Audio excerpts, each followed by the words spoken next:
হচ্ছে এবং শেখ হাসিনাকে পালিয়ে যেতে বাধ্য করেছে ছাত্র নেতৃবৃন্দরা। আজকে যেহেতু কর্মী সভা আগামীতে কিভাবে বাংলাদেশ জাতীয় ছাত্রদল পাইলট ইউনিয়নের সুসংগঠিত করা হয় তার জন্য পরামর্শ নেওয়া হচ্ছে। যেহেতু আমি দীর্ঘদিন বাংলাদেশ জাতীয় দল বিএনপির সাধারণ সম্পাদক দায়িত্ব ছিলাম, আমি আমার দায়িত্ব পালন অবস্থায় পাইলট ইউনিয়নের 9টি বিএনপি ওয়ার্ড কমিটি হয়েছিল এবং অনেকবার আমি প্রতিটা ওয়ার্ডে গিয়েছিলাম। আমি দেখেছি কি পরিমাণ ছাত্ররা আমাদের প্রতিটা ওয়ার্ডে আছে, কিন্তু আমরা সুসংগঠিত তাদেরকে একই জায়গায় করতে পারছি না।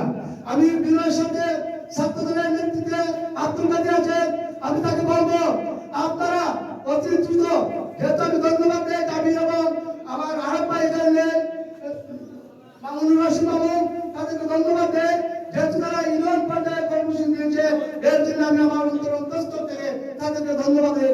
আপনারা প্রতিটা ওয়ার্ডে একদিনে দুটি হবে না, একদিনে একটি ওয়ার্ডে সম্মেলন করবে, মিটিং করবে এবং কমিটি করবে।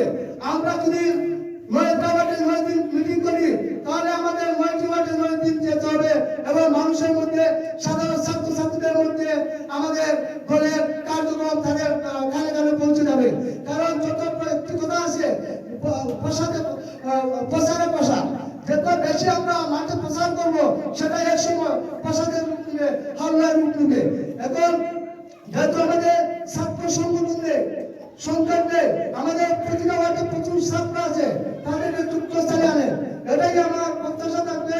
এবং যেহেতু আজকে আমাদের জামির এখানে উপস্থিত, জামির একটা দিক নির্দেশনামূলক বক্তব্য দিয়ে ছাত্রদলের পক্ষ থেকে এবং তার দিক নির্দেশনা বক্তব্য অনুসারে আপনারা মাঠে কাজ করবেন, এই প্রত্যাশা থেকে আমি আমার বক্তব্য শেষ করছি। আল্লাহ হাফেজ।